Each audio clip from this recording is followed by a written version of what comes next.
Welcome back to the Untitled D3 Baseball Podcast, where we get a name when the College World Series site is in Region 10. I'm Reed Rosales, joined by Will from D3 Region 10 Baseball. Super Regionals are done, and honestly, Will, I thought pretty much all of them were very exciting. I want to get your kind of base level thoughts, like I did last week for the regionals. What do you think of the Super Regionals? Yeah, the super regionals that I watched the most of were absolutely insane. Maybe that was just because they were really tight and competitive the whole time. But I think for the most part, almost all of them were competitive outside of maybe one or two, you could say. But overall, I'd say very good competition throughout the entire field. And a lot of those teams that are gone home easily could be in the College World Series. But sadly, they're set home packing. I guess we'll just start from the top left and work our way down. The Denison Super Regional, Granville Super Regional against Piedmont. Game one, Denison won 9-3. They had a 6-run bottom of the eighth. Piedmont kept it close, but just ran out of steam near the end. And then game two, Denison winning despite being on the away side of the scoreboard and Piedmont putting up 3 runs in the bottom of the ninth. They won 8-7, just hung on near the end. It's a great season for Piedmont. It's the furthest they'd ever been as a program, but falling short to Denison, that's something that a lot of teams have said this year. Big Red in the final sight with a bajillion wins in a row. They're what, 45-1 at this point? It's Yeah. they're having a season to remember. Yeah, I think what's crazy about Denison, they are one win away from breaking the all-time D3 win streak record. And when you look at some of the teams that have eclipsed that 40 win in a row mark, there's not that many. And 45, if they can get to 45, that's a number that no one's done before. Some people were saying this regional was or the super regional wasn't very competitive, and I disagree. I mean, Piedmont both games started out ahead, and Denison had to come back in both games, and so for me, this was a great regional. Didn't go to game three, but overall, I mean, it was tight outside of one inning. Moving on to the Baltimore Super Regional, Claremont Mudscripts, Johns Hopkins. I mean, when I saw game one and game two, and I saw that it was like pouring rain, I was like, oh, this is going to be maybe a different kind of super regional. Maybe not as many bombs will be hit. And then what, 8 home runs in game one alone? Yeah, They kind of put it that down to it was. bed. I think it would have been so many more if it wasn't pouring. Because I'm pretty sure the first inning of game one, CMS flies out to the warning track twice, and John Hopkins flies out to the warning track twice. So the first inning, there's 4 warning track flyouts, and it's like, holy crap, this game is going to be insane. And this series did not disappoint at all. I mean, yeah. There's so much to talk about because I mean the ending of game one that that might be the most brutal way I've seen a team lose a game in the super regional. Yeah, pouring rain, can't hold on to the throw back to third, have him dead to rights at third to move it to the 11th, and ball goes out to the outfield. I mean, absolutely insane. Just overall, I mean, extra innings, game one, game two, back and forth. CMS down to their final strike of the year, ends up tying the game in the bottom of the ninth. Top of 10, they blank Johns Hopkins, and then bottom of the 10, they find a way to win. And just, this was absolutely insane. Game one, this doubleheader was absolutely insane. And then heading on to game three, I mean, CMS takes a 6-0 lead early. And it's like, oh my goodness, CMS is going to pull away. And then Johns Hopkins has a, what, 7-run fifth inning, I want to say, and just slowly kind of pulled away. CMS left a lot of guys in scoring position, didn't get them across. But I mean, this was an insanely close super regional. D3 stats came out that this is probably the second most insane super regional behind Lacrosse and UW Superior. I wanted to say had an insane one as well. So yeah, You could talk about so many things about the super regional, but there's a lot. Yeah, and I think one of the more crazy things about that game three is that Johns Hopkins didn't hit a single home run in that game. They won it Yeah. without going yard, which, Yes. I think an important step for Johns Hopkins because, of course, they're used to hitting a lot of home runs in their ballpark. The park at East Lake is considerably has considerably bigger dimensions. So you're going to need to win hitting less or maybe even no home runs. So to beat a Yep. team like CMS that is so capable of just easily leaving bad field without leaving the yard yourself, I think a very important step for Johns Hopkins. They do seem prepared to head into that East Lake environment in a way that maybe they weren't last year. Yeah. I would say something about Johns Hopkins in this super regional. They were extremely patient at the plate. They walked a ton. We knew CMS isn't used to playing in the rain, the weather, and they just were very patient, which was definitely key to that game three victory. Walked a ton, but they were taking very quality at bats, where I feel like we see a lot of teams swinging away early in those rainy games and wasting at bats. They did not do that. They didn't waste a single at bat on that game three, and it showed in the end score. Yeah, shout out to Alex Shane, who had this RBI walk after a ball strike, foul, foul, foul, foul, ball, foul, foul, ball. Mm-hmm. It's at bats like that that'll win you a game. That's for Yep. sure. But moving on down to the regional at Salve Regina, Endicott versus Salve. 3 game set, two close games, and then game three, Endicott kind of ran away with it, 12-4. But those first 2 games, a lot more offense than I was expecting, to be honest. I was Mm-hmm. expecting more of a pitcher's duel out of this series, but that's not what we got, really. We got a lot of Yeah. scoring instead. Yeah, these teams are both known for having really good pitching staffs, and they've played 2 years ago. They had a crazy super regional where all 3 games were one-run games, and Endicott came out on top. And this year, they it seemed more like a offensive super regional that Endicott just pulled away late. And it was my understanding that I think this is the first time these 2 teams have played in a hot second, even though they Yeah. are super close to each other, they don't schedule each other necessarily all too Yep. often. So it was Yeah. cool to see the two kind of big New England schools go at it. Yeah. I'm surprised, honestly, that they don't play each other more. Obviously, the reason why is because the committee tries to not match up teams that play in season and regionals and super regionals. They try to. Obviously, there's islands in D3 baseball that can't always happen. But yeah, it's been 2 years since they played, and I'm like you said, Reed, more surprised it hasn't happened yet that they don't play each other in regular season as well. Yeah, and Endicott won that final game pretty early on. I would say AJ Ham started things off with a 2-run bomb. Brendan Walsh hit a 3-run bomb 2 innings later. TJ Laponis hit a solo shot in the sixth. They were Endicott was ahead 9-0 before Salve Yep. scored their first run. You could see the writing on the wall very quickly. It's another good season for Salve, but coming up just short of making that final sight again. Yeah. Despite, once again, they were a single digit loss team this year. Final record of 40-9, I think. Yeah. Yeah, that's tough. But moving on down to the last super regional on the left side, Randolph Macon and Rowan. Randolph Macon, they did put up a fight, but Rowan was just clearly they were kind of better teaming them in certain points of both of these games, where it's like, yeah, you guys are playing well, but we're the better team, and we're gonna show we're the better team. And once again, the profs back in the final sight. Yeah. Back to back years.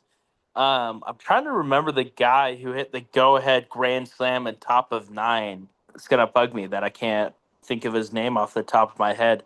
But for Rowan, top of nine, go ahead grand slam that kind of just deflated Randolph Macon there. So Yeah, I believe it was Joey Bogart who hit Joey the Bogart. grand slam in the top of the ninth Yeah, I mean, for Rowan. what a moment. you sent your team to the College World Series with that swing. Like, what a moment. Yeah, and it's a good season for Randolph-Macon, not making it to the final site, but they were up against a really tough team, and they almost pushed it to a third game. But man, Rowan just never making it easy against anybody. Mm-hmm. Grand Slam definitely took the wind out of the Yellow Jackets' sails.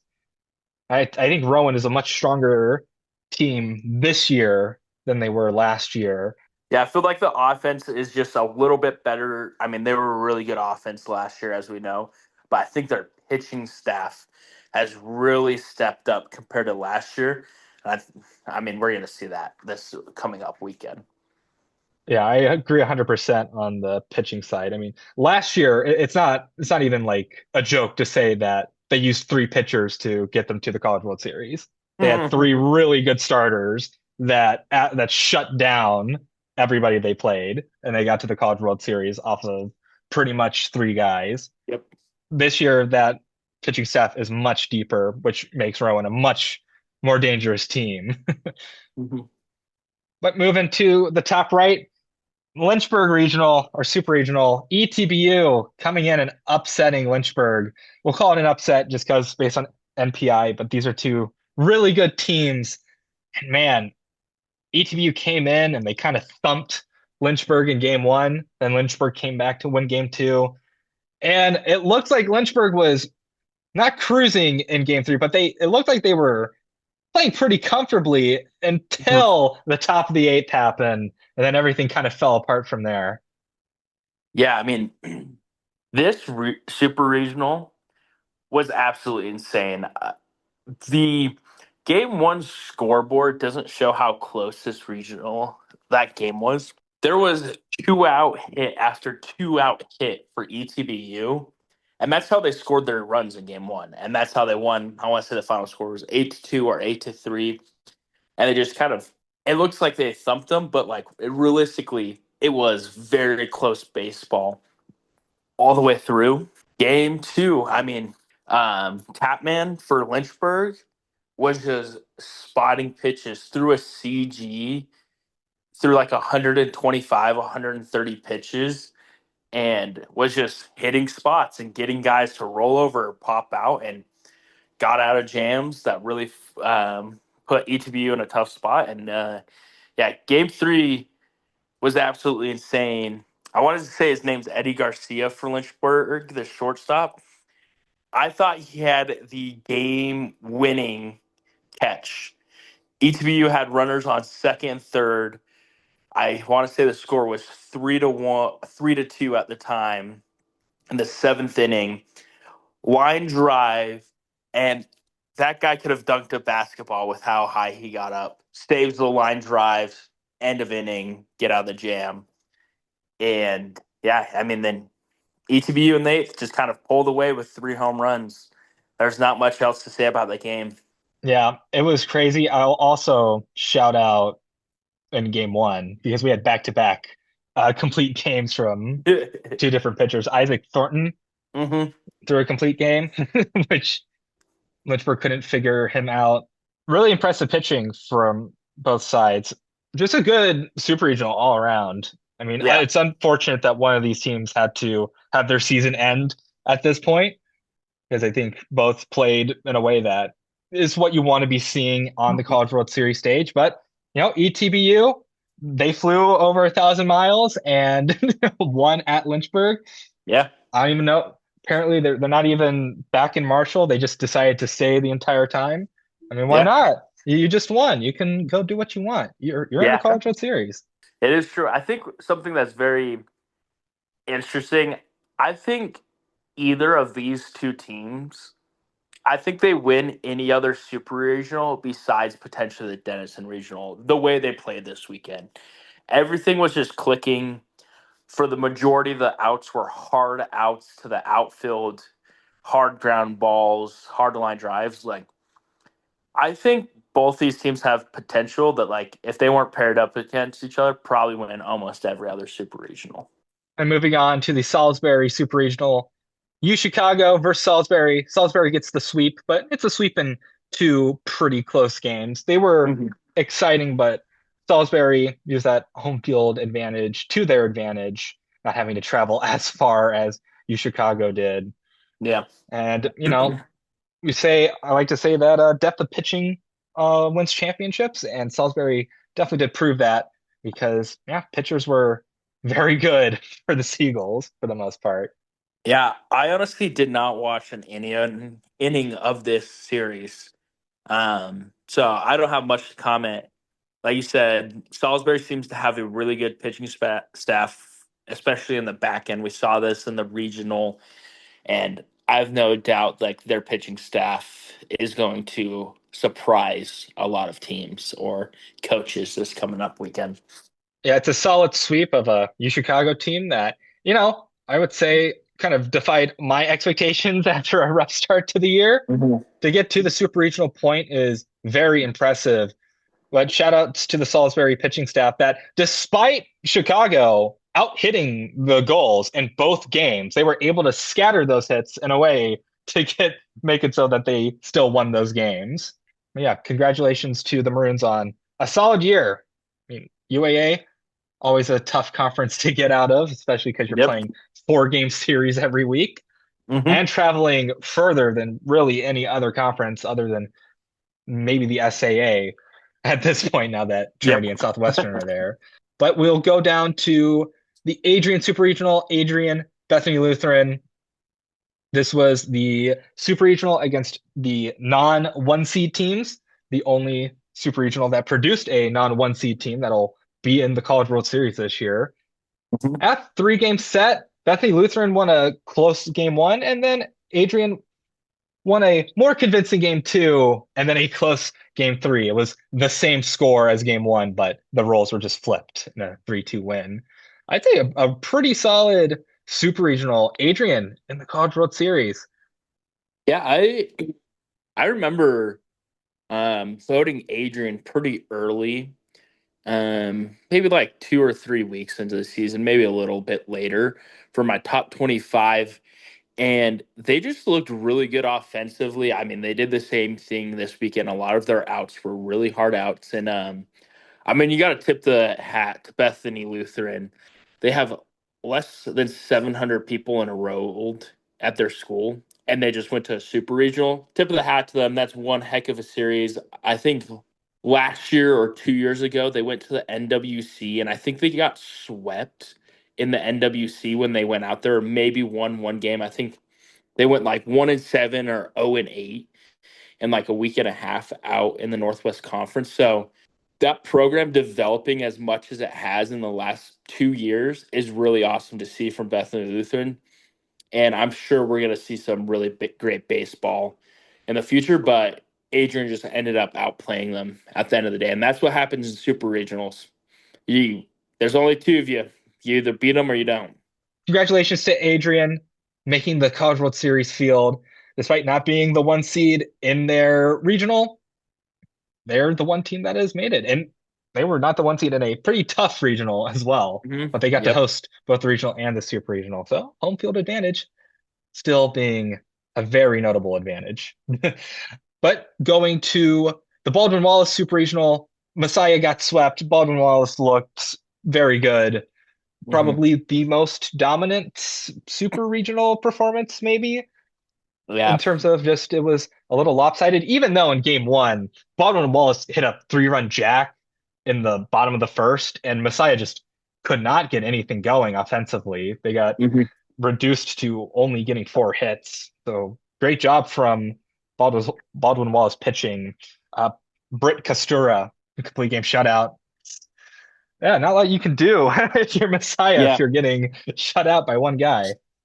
Yeah. I mean, it's very impressive for Baldwin Wallace because Messiah's been a pretty good hitting team. I mean, Messiah made a run last year, and it kind of felt like in Messiah's run last year against Salisbury in the Super Regional.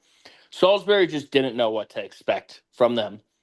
And this year, in this Super Regional, it looked like Baldwin Wallace knew exactly how to pitch to them, exactly where to place the fielders, The difference between like sometimes winning a regional and a super regional is how well a team scouted all their opponents.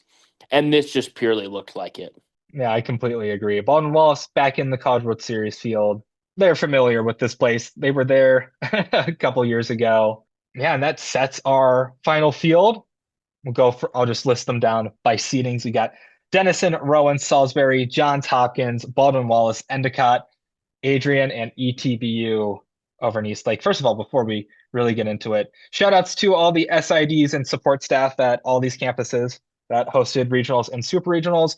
Regionals, especially because hosting a regional is very tough. It's a lot of games Mhm. in a short amount of time. You got to get the field ready. So, thank you to all the support staff. And also, usually, if there are student workers, school's already out. So, it's Yep. really tough to get student workers. They kind of have to live in the town where or it's the city where the college is. So shout outs to everybody working all those events because without them, this isn't really possible. You'd Yep. have no stream, you'd have no stats, you wouldn't have anything really.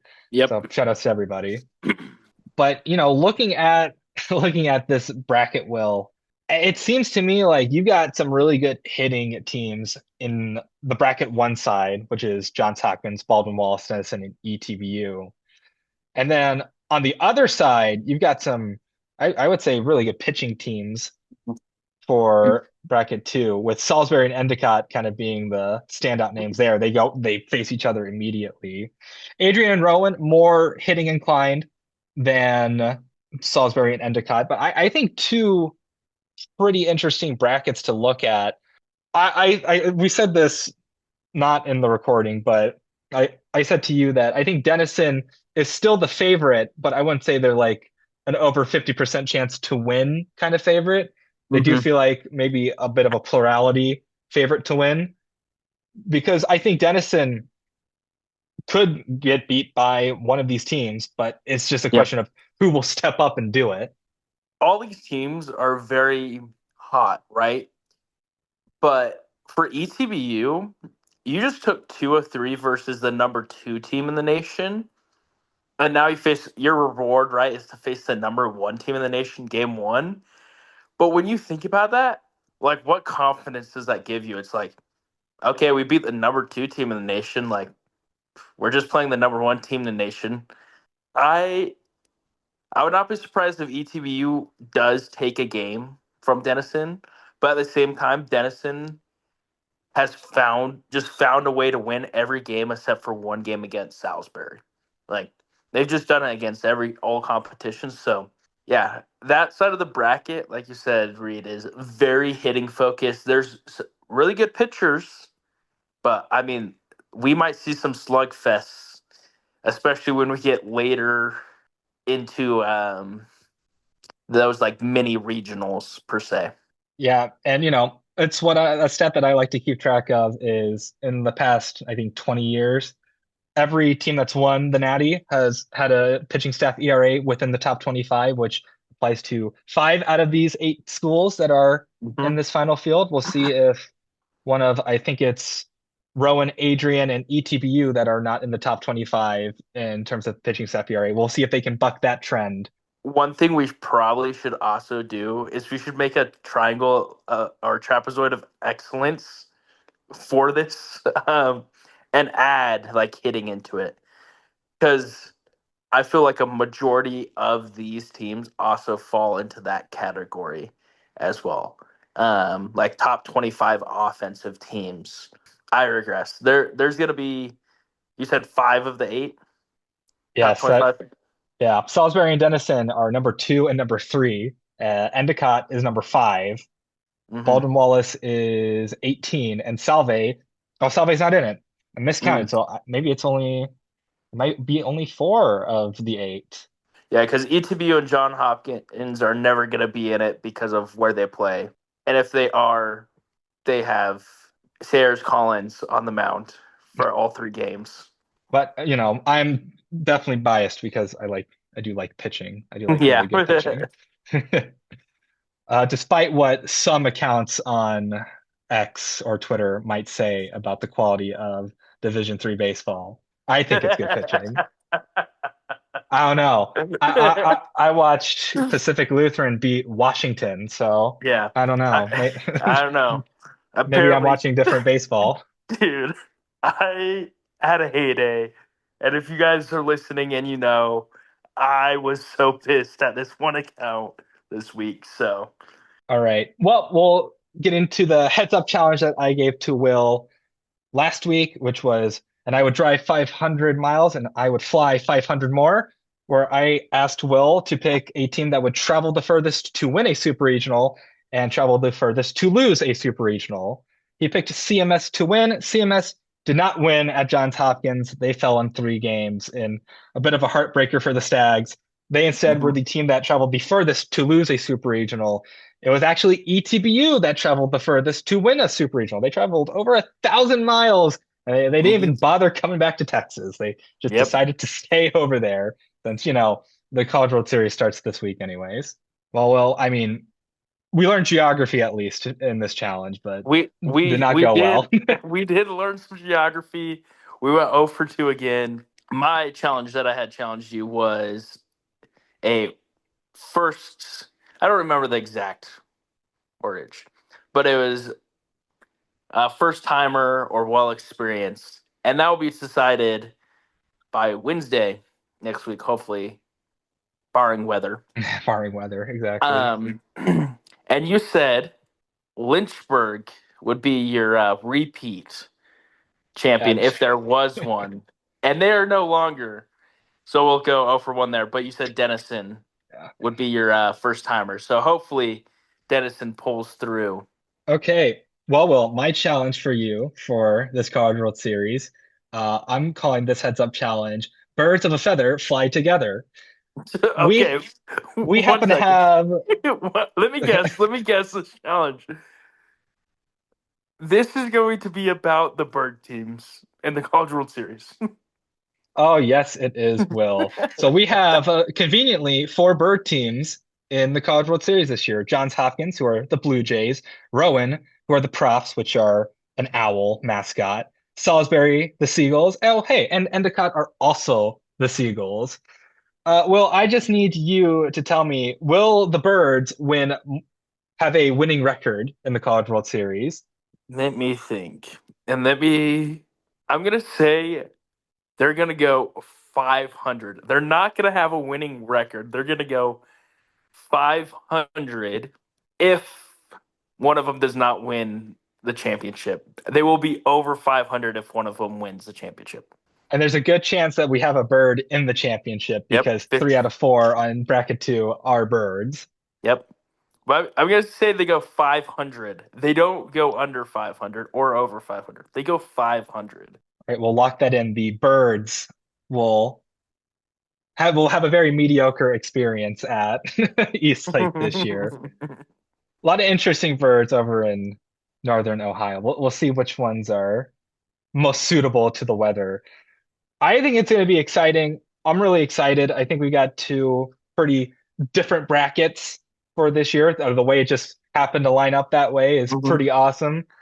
Oh man, I'm so curious now because Denison ETBU, I'm excited for that one because now Yep. Region 6, despite having 12 teams in the tournament this year, that has 0 representation in this final bracket, which is shocking Yeah. considering kind of how good the ODAC was this year, how good the Collegiate Conference of the South was this year. Nobody made it to the final site. So I have no regional dog in this fight, but I'll always pull for my previous residents of Region 10 to spring an upset. Yeah. I mean, and ETBU, the last time they were in a College World Series, they went 2-2, only losing to Lynchburg, who was the eventual champion. So, well, it'll be interesting to see how they do. I'm pretty sure Lynchburg was the 1 seed as well. Coach Hood and some of the players have actually been to the College World Series before on this team. So, Yeah, I think I want to say so for repeats, Denison was here last year, Johns Hopkins was here last year, Endicott was here last year. Salisbury's been here within the past 4 years. Rowan yep. was here last year. It's been a hot second for Adrian. I don't remember the last time they were here, and I also don't remember the last time. I think Baldwin Wallace was here in the past 4 years. They definitely were 5 years ago because they were with Trandy, but I Yeah. can't remember off the top of my head. Yeah, it's Adrian's probably like the least experienced team out of all of these teams when it comes to postseason baseball Yeah, that and is. recent history. Well, Yeah. everybody, enjoy the College World Series. Enjoy it while it's free, while it lasts. Hopefully, it stays free for a little longer. Who knows? Well, you never know when the last bastion of free Division III baseball will go away, but we'll see. We'll see. When will the WIAC sell their rights? Oh, geez. Well, well, hopefully we'll keep it free a little longer. But until then, good luck to everybody competing in the College World Series. Enjoy your time in Eastlake, Ohio if you're going. Go enjoy the Culver's that's right outside the stadium. Culver's is a top tier fast food place. There's also a good sports bar near there too. I don't remember the name, but it was really good when I went there last year. Yeah, everyone enjoy and good luck. And we'll talk to you maybe next week to recap everything.